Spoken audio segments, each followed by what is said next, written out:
इस कार्यक्रम के पुण्यार्जक हैं Bhamashah Shriman Saubhagyamal ji Kataria, Shri Rajendra ji Kataria, Shrimati Neelam Devi, Rohan, Amita, Raunak, Manas Kataria, Ahmedabad. Insurance brokers private limited, Kataria insurance brokers private limited. बीमा से संबंधित सभी प्रकार की सेवाओं के लिए संपर्क करें। Toll free number 1800-270-9080, 7069103000।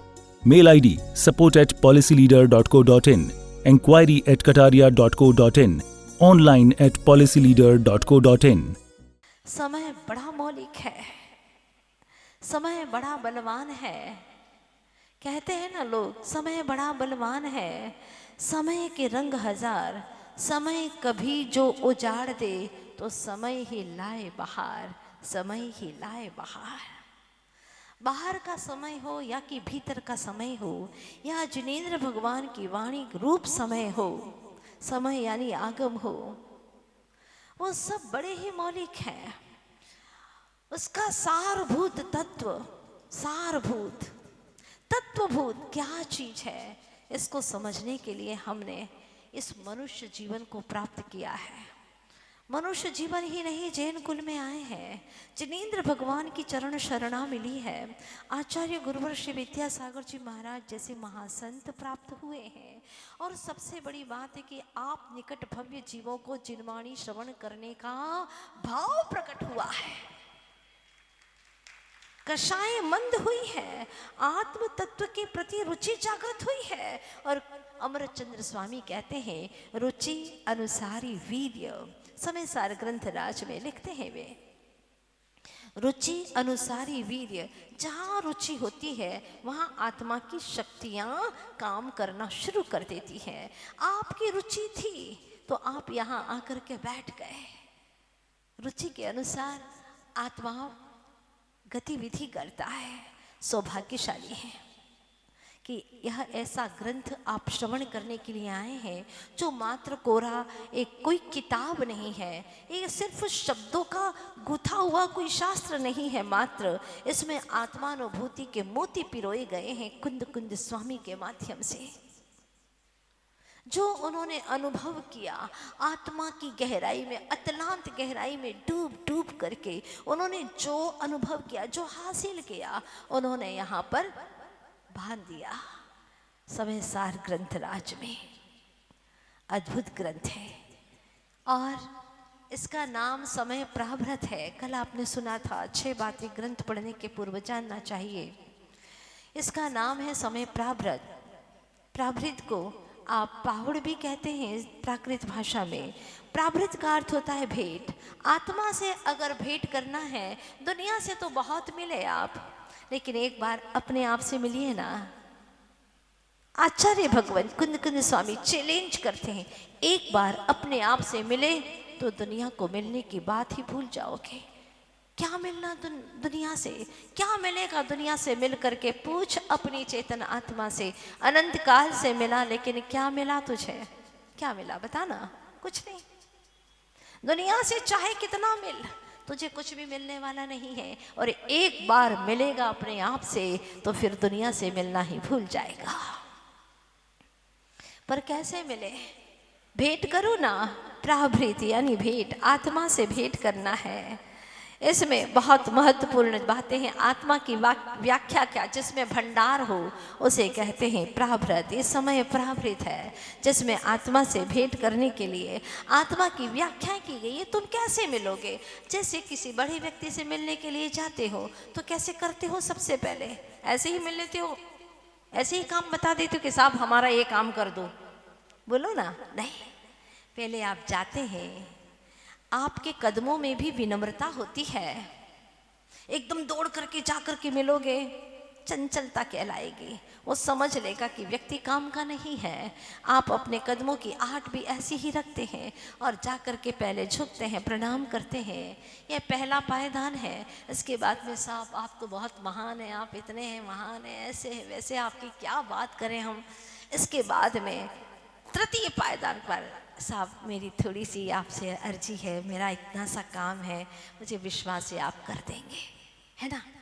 बस ऐसे ही सबसे पहले पायदान पर भगवान के पास में जाकर के आप प्रणाम करते हैं। प्रणाम करके भगवान की महिमा गाते हैं। प्रभु पतित पावन, क्या कहा सबसे पहले आपने? आप पतित पावन हैं, पतित को पावन करने वाले हैं। आप ऐसे हैं वैसे हैं, आप गुणों के भंडार हैं। सकल गे ज्ञायक तत्पी निजानंद रसलीन, सो जिनेन्द्र जयवंत नित अरिरज रहस विहीन। धन्य है प्रभु आप। अरि यानी ज्ञानावरणी और दर्शनावरणी, मोहनी और अंतरा, ये चार जो कर्म हैं, वैसे तो चारों ही अरि हैं, लेकिन अरि में शत्रु में सबसे बड़ा शत्रु माना जाता है मोहनी कर्म। अरि में सबसे बड़ा शत्रु तो वही है, लेकिन आचार्यों ने 3 शब्दों में विभाजन किया है, अरि, रज और रहस। रहस्य है अंतराय, रहस्य है अंतराय। अरि यानी शत्रु है मोह, तो रज है ज्ञानावरण और दर्शनावरण। इस तरह से अरि, रज, रहस्य से आप विहीन हो गए हैं, रहित हो गए हैं प्रभु आप। तो पहले आप जाते हैं, प्रणाम करते हैं, इसके बाद वे प्रभु की महिमा गाते, फिर धीरे से कहते हैं, भगवान मैं बहुत भटक चुका हूँ, इस मोह रूपी कर्म ने मेरे ऊपर ऐसा घेरा डाला है, मैं पर को अपना समझता हूँ, बहुत दुखी हो गया हूँ, चारों गतियों में भटक रहा हूँ, पशु नारक नरगर सुरगति मजार भव धर धर मरियो अनंत बार, सारी अपनी व्यथा सुना देते हैं। फिर अंतिम में क्या कहते हैं, तो प्रभु आप मेरा उद्धार कर दीजिए ना, बड़ी आशा से आया हूँ, मेरी तो से ही बनती है प्रभु। हाँ, दिन भर तो दुनिया से बनाता रहता है, हाँ, और यहाँ पर ऐसे ही गाने के लिए आकर के कहता मेरी तो से बनी, ताते करूँ पुकार, इसलिए आपको पुकार रहा हूँ। और दिन भर में 23 घंटे 59 मिनट 59 सेकंड सब दुनिया के लिए, और 1 सेकंड वो भी मेरे लिए, इसलिए कि तेरा काम हो जाए। बड़ा स्वार्थी है तू, भगवान सब जानते हैं। आचार्य भगवान कहते हैं, अगर तुम्हें किसी से कुछ चाहिए तो भी तुम्हें ये सारी प्रोसेस से गुजरना होता है। तो जब तुम्हें अपने ही शुद्धत्व की अनुभूति करना है, लक्ष्य लास्ट गोल हमारा यही है कि मैं अपने शुद्धत्व की अनुभूति करूं, मैं अपने सिद्धत्व को हासिल करूं, बस उसी का दर्शन करूं, उसी में रम जाऊं। तो क्या करिएगा? सबसे पहला शब्द है समयसार ग्रंथराज का पावन शब्द वंदितु, वंदित्वा, वंदन करके। किसको वंदन करके? एक सिद्ध को नहीं, सब सिद्धे। कोई अलग से ऐसा नहीं है कि मुझे तो महावीर स्वामी ही प्रिय, मुझे तो पारशनाथ भगवान ही प्रिय हैं, इसलिए मात्र एक सिद्ध को ही प्रणाम करूंगा, मुझे तो आदिश्वर ही प्रिय है, मुझे तो नेमीश्वर ही प्रिय है। नहीं, सब सिद्धे, जितने भी सिद्ध हैं, कितने हैं? अनंत सिद्धे, अनंत सिद्ध हो गए, उनको प्रणाम करता हूं। कोई राग नहीं, कोई द्वेष नहीं, बस लक्ष्य है। देखिएगा, डॉक्टर, वकील, राष्ट्रपति होने का तो एक उम्र का तकाजा है, एक उम्र निश्चित है, लेकिन सिद्ध भगवान होने के लिए मरणासन्न भी है, तो भी वह मृत्यु को छोड़ करके निर्वाण का वरण कर सकता है। ये जैनागम है। बस चाहिए 8 वर्ष अंतर्मुहूर्त की योग्यता, जो कि अपने आप को समझ सकते, अपने आप को समझने की सामर्थ्य आ जाए। ऐसा रुचिवान सामर्थ्यशाली आत्मा चाहिए। वह 8 वर्ष का बालक भी केवली भगवान हो सकते हैं।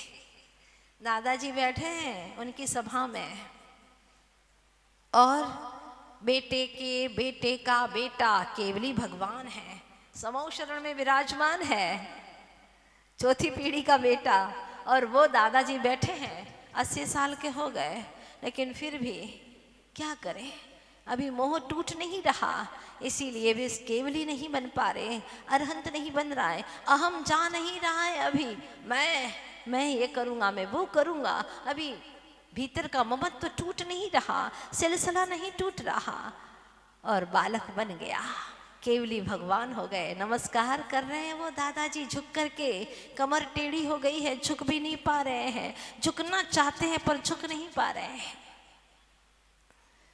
अद्भुत बात कही है। आचार्य भगवंतों ने। और एक बार जो सिद्ध हो जाते हैं वे कभी भी संसार में नहीं आते, चाहे तुम कितना ही पुकारा करो, दिन रात पुकारा करो। कभी वीर बने के, महावीर बने के चले आना प्रभु जी चले आना। 24 घंटा गाते रहो पूरे अहमदाबाद के लोग मिल करके। पूछना चाहती हूँ क्या कभी आएंगे सिद्ध प्रभु जी? नहीं आएंगे। एक बार शुद्धत्व प्रकट हो गया, पुनः अशुद्ध दशा प्राप्त नहीं हो सकती। एक बार दूध से नवनीत और नवनीत से घृत बन गया, तो घृत बनने के बाद में पुनः उसका कोई फैक्ट्री ऐसी नहीं, कोई प्रोसेस ऐसी नहीं, कोई वैज्ञानिक ऐसा नहीं जो घी से वापस उसको दूध बना दे। है कोई फैक्ट्री ऐसी? कदाचित कोई फैक्ट्री आ भी सकती है, किसी का दिमाग में कुछ और आ जाए तो घी का दूध भले बना दे, लेकिन सिद्ध होने के बाद में पुनः संसारी कभी नहीं होंगे जिनका शुद्धत्व प्रकट हो गया है। ओहो, उन्हीं को स्मरण करो, उन्हीं को याद करो जिन्होंने सिद्धत्व को प्राप्त कर लिया है। लोगों के बारे में सोचना बंद करो। कितना सोचते हो, कितनी बार सिद्धों के बारे में सोचते हो? अपने सिद्धत्व, अपने शुद्धत्व के बारे में सोचते हो? सोचते ही नहीं तो प्रकट कैसे होगा? परेशान व्यक्ति को याद करोगे तो परेशान हो जाओगे, और शांत स्वरूपी को स्मरण में रखोगे तो शांत हो जाओगे, आनंद से भर जाओगे। जो परमानंदमय है उन्हें स्मरण में कर लाओगे, बार बार उनका सुमिरन करोगे तो तुम भी आनंद से भर जाओगे। और जो गाली गलौज करने वाला है, बेईमान है, व्यसनी है, बुरा व्यक्ति है, लड़ाई झगड़ा करता है, अगर उसकी चर्चा करोगे तो क्या होगा? जो तुम नहीं चाहती हो वही तुम्हारे भीतर में आ जाएगा, तुम्हारे चित्त पर वही स्थान जमा लेगा। आप कहते मैं उसको रत्ती भर नहीं चाहता, मैं बिल्कुल फूटी आंख भी मुझे सुहाता नहीं है, और इसकी चर्चा दिन में कितनी बार की? सवेरे से 2500 बार। क्या करे, घर में ही है, चर्चा आई जाती है, जुबान पर आई जाती है, नहीं चाहती हुई भी आ जाती है। ऐसा नहीं होता। तुम चाहते हो, बहुत गहराई से चाहते हो, उसकी बुराई करना गहराई से चाहते हो, उसको नहीं चाहते पर उसकी बुराइयों को तुम करना चाहते हो। ध्यान देना, वो बुराई तुम्हें अच्छी नहीं लगती है पर बुराई की चर्चा करना अच्छी लगती है।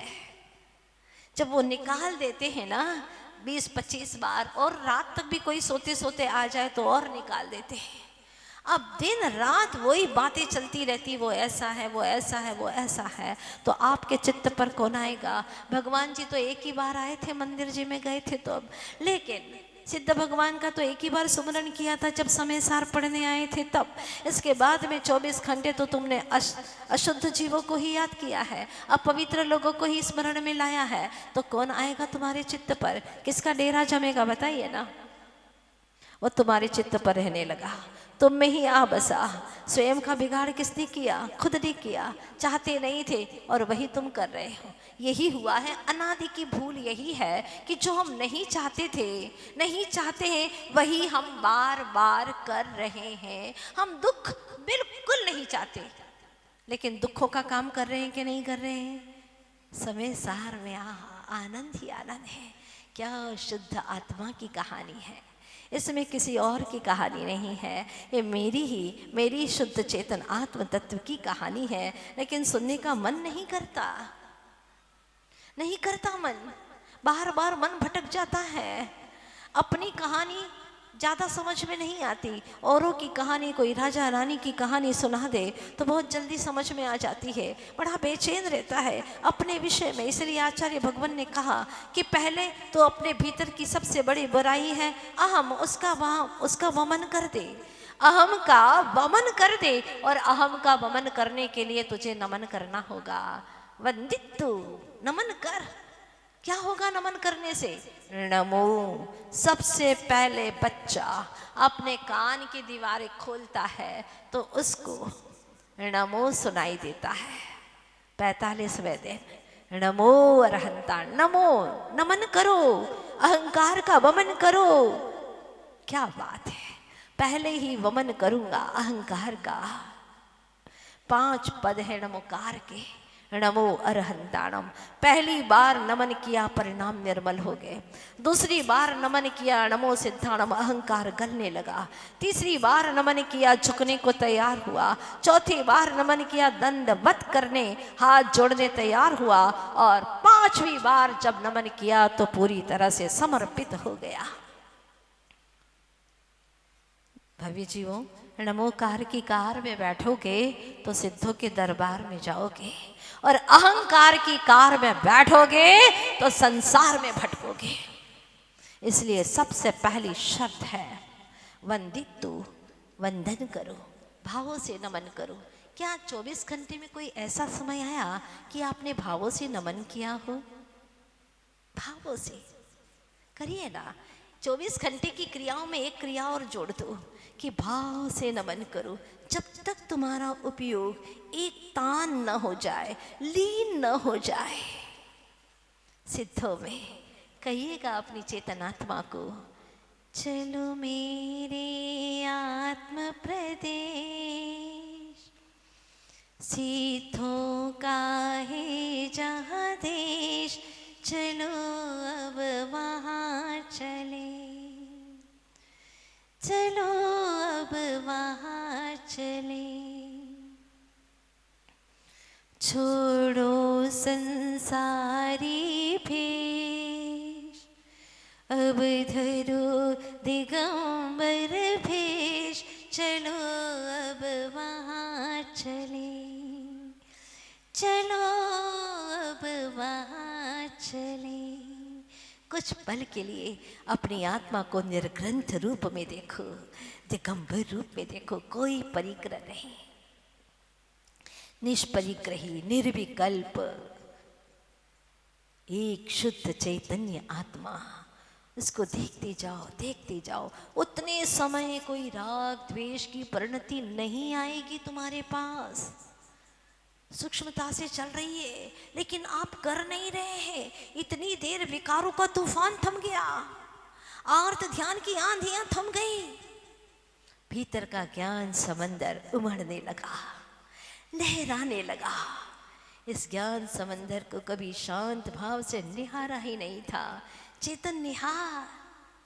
Bhamashah Shriman Saubhagyamal ji Kataria, Shri Rajendra ji Kataria, Shrimati Neelam Devi, Rohan, Amita, Raunak, Manas Kataria, Ahmedabad. Insurance brokers private limited, Kataria insurance brokers private limited. बीमा से संबंधित सभी प्रकार की सेवाओं के लिए संपर्क करें। Toll free number 1800-270-9080, 7069103000। Mail ID support@policyleader.co.in, enquiry@kataria.co.in, online@policyleader.co.in।